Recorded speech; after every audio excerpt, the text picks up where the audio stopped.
اسلامی تاریخ ایسے عظیم کرداروں سے مزین ہے جنہوں نے نہ صرف ایمان قبول کیا بلکہ اپنی پوری زندگی ایمان کی سچائی کا عملی ثبوت بنا دی۔ انہی درخشاں ستاروں میں ایک نام حضرت ابو ذر غفار کا ہے۔ وہ صاحب جن کی زندگی سادگی، حق گوئی، زہد، تقوی اور بے باک صداقت کی مثال بن گئی۔ وہ ایسے انسان تھے جو حق کے معاملے میں نہ کسی مصلحت کو مانتے تھے، نہ کسی طاقت سے خوف کھاتے تھے، اور نہ ہی دنیا کی چمک دمک انہیں اپنی طرف کھینچ سکی۔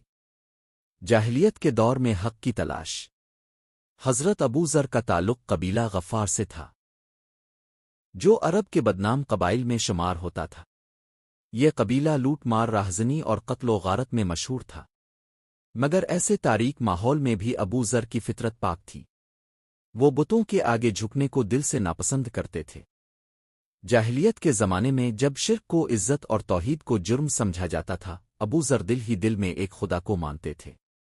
وہ اکثر راتوں کو آسمان کی طرف دیکھ کر سوچتے، یہ سورج، یہ چاند، یہ ستارے، کیا یہ خود بخود ہے؟ نہیں، ضرور کوئی ایک طاقت ہے جو سب کو چلا رہی ہے۔ یہی فکر انہیں حق کی تلاش میں لے گئی۔ اسلام کی خبر اور مکہ کا سفر۔ جب مکہ میں محمد کی نبوت کی خبر پھیلی تو ابو ذر کا دل بے چین ہو اٹھا۔ انہوں نے اپنے بھائی انیس کو مکہ بھیجا تاکہ معلوم کرے کہ یہ نبی کیا تعلیم دیتے ہیں۔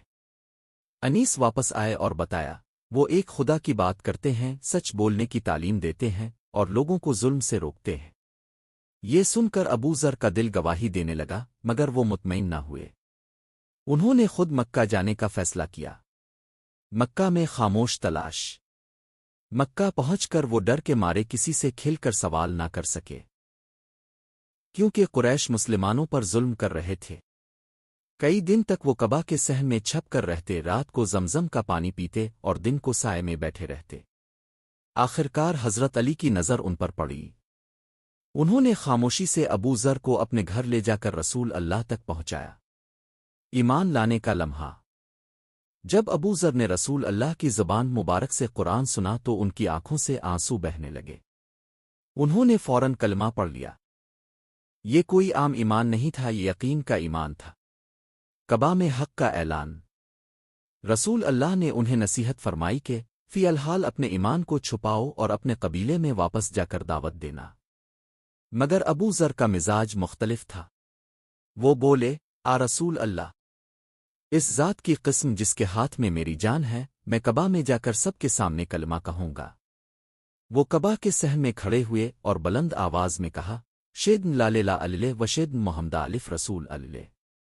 قریش پر گویا بجلی گر پڑی۔ انہوں نے ابو ذر کو بری طرح مارا۔ اگر حضرت عباس مداخلت نہ کرتے تو شاید جان لے لیتے۔ قبیلہ غفار میں دعوت۔ بعد میں ابو ذر اپنے قبیلے واپس گئے۔ ان کی دعوت پر آدھے قبیلے نے اسلام قبول کر لیا اور باقیوں نے بعد میں۔ رسول اللہ نے فرمایا، اللہ غفار کو معاف کرے۔ زہد اور سادگی کی زندگی۔ حضرت ابو ذر کو دنیا سے کوئی رغبت نہ تھی۔ وہ فرماتے تھے، میرے لیے 2 دن کی روٹی کافی ہے، تیسرا دن فتنہ ہے۔ ان کا گھر خالی، لباس سادہ اور دل مال کی محبت سے پاک تھا۔ حق گوئی اور حکمرانوں کو نصیحت۔ حضرت عثمان کے دور میں جب دولت کی کثرت ہوئی تو ابو ذر نے آیت پڑھنی شروع کی، جو لوگ سونا چاندی جمع کرتے ہیں اور اللہ کی راہ میں خرچ نہیں کرتے، انہیں دردناک عذاب کی خبر دے دو۔